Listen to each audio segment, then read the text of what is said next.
Datozen urtetarako txosten bat eginda dago, 2009-2012-rako, eta hor planteatzen diran helburu nagusiak dira alde batetik jarraitzea sektore eta administrazioaren arteko elkarlanarekin, bigarrena sakontasunean irabaztea, eta hau da Euskal Autonomia Erkidegoko edo Euskal Herriko mailatik jaistea kultur plangintzan udaletara eta lurraldeetara, eta hirugarrena aipatuko neukena da euskararen sustapena kulturan.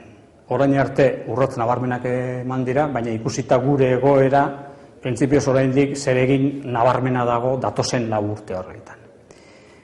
Gehituko neukena da printzipioz guk badakagula giza kapitala espezializatzeko kulturan ez bakarrik autonomia erkidego mailan, baizik eta estatu edo Europa mailan.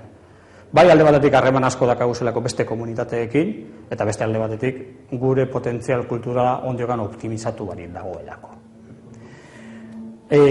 Gaineratuko nuke beste alde batetik guk badaukagula euskararen aldetik sormenaren irla berriak sortzearen beharra. Hau da, ez bakarrik beste hizkuntzek mimetikoki egiten dabena, baizik eta euskerak lortzen dabezen espazio barrietara euskeraz lortu eta zabaltzearena. Eta baditugu hor sektore jakin batzutan oso esperientzia interesgarriak. Bai ikusentzunezkoetan, klusterizazio proiektuekin, eikenekin, esate baterako, bai argitalpengintzaren munduan, eta alde hortatik dakauz, bai euskerazko argitaratzaileak eta bai gaztelaniazko argitaratzaileak, baina euren presentzia esate baterako kanpoko ferietan ez dauka zerikusirik gaur egun daukaguna edo ondala 5-6 urte geneukana. Kultura behatokia sortu zen 2006-aren udaostean, eta eragilea izan zen kulturaren euskal plana egintzenean, izan zen diagnostiko partekatuan ia sektore guztiak eskatzen zuten informazio konparagarria eta baliagarria izatea. Ordura arte zegoen informazioa oso zatikatua zen, ez zeukan jarraikortasunik, eta ezin zen beste eremu zein beste lurraldeekin ere konparatu.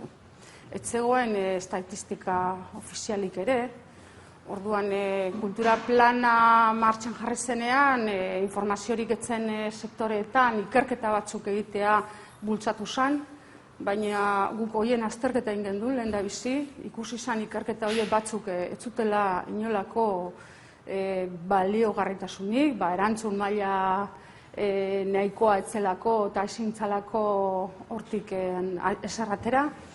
Eta orduan gure lehenengo lan egituratzailea izan zen marko estadistiko bat lantzea.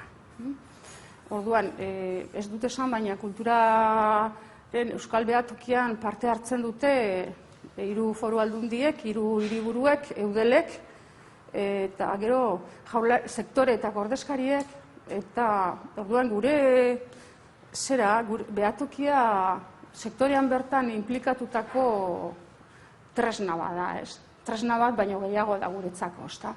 Orduan, hasiera baten pixkate uztertu behar izan ditugu, barruko lan sendo hori egitea, baina baita ere gauzak transmititzea eta kanpora ateratzea, eta bestaldetik hausnartzea, baina erabakiak hartzea ere bai.